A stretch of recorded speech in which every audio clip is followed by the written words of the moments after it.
Viral maling motor di Bogor nekat nyemplung sumur, dievakuasi usai sembunyi 7 jam. Sebuah video evakuasi seorang pencuri yang nekat menceburkan diri di dalam sumur saat mencoba kabur setelah kepergok warga menjadi viral di media sosial.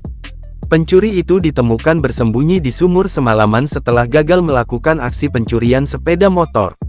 Tampak pria berkaus coklat dievakuasi dalam kondisi lemas lantaran telah berendam selama 7 jam di sumur warga. Video ini menjadi viral setelah diunggah oleh akun @info Kabupaten Bogor pada Senin, tanggal 18 Maret tahun 2024. Mengutip Tribun News Bogor, kasus pencurian sepeda motor ini terjadi tepatnya di wilayah Desa Telanjung Udik, Kecamatan Gunung Putri, Kabupaten Bogor. Peristiwa tersebut terjadi pada Sabtu tanggal 16 Maret tahun 2024 sekira pukul 23 waktu Indonesia Barat. Pelaku saat itu hendak mencuri motor Yamaha NMAX dengan nomor polisi F5735 EDC yang diparkirkan di depan rumah pemiliknya.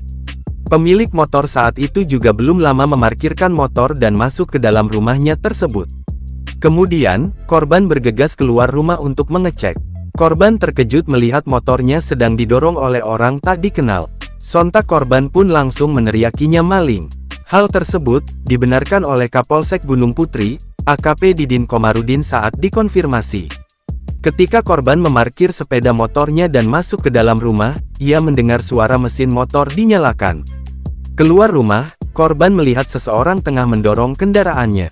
Korban berteriak maling, dan pelaku meninggalkan motor korban dan melarikan diri dengan motor lain yang sudah ditunggu temannya, ujarnya pada Minggu, tanggal 17 Maret tahun 2024.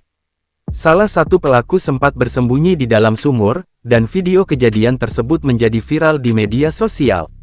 Namun, berkat kerjasama antara warga dan kepolisian, pelaku berhasil ditangkap. Berhasil diamankan 2 orang pelaku, salah seorang sempat bersembunyi di dalam sumur warga, sedangkan teman pelaku lainnya berhasil melarikan diri, terang Didin. Kedua pelaku yang berhasil diamankan diketahui berinisial ZA, 22, dan YS, 26, yang keduanya berasal dari Kabupaten Empat Lawang, Provinsi Sumatera Selatan. Saat ini pelaku yang berhasil ditangkap masih dalam proses tindak lanjut pemeriksaan sebagai dasar penyelidikan serta pengembangan perkara lebih lanjut, dan pelaku yang kabur tetap dalam pengejaran, tandasnya.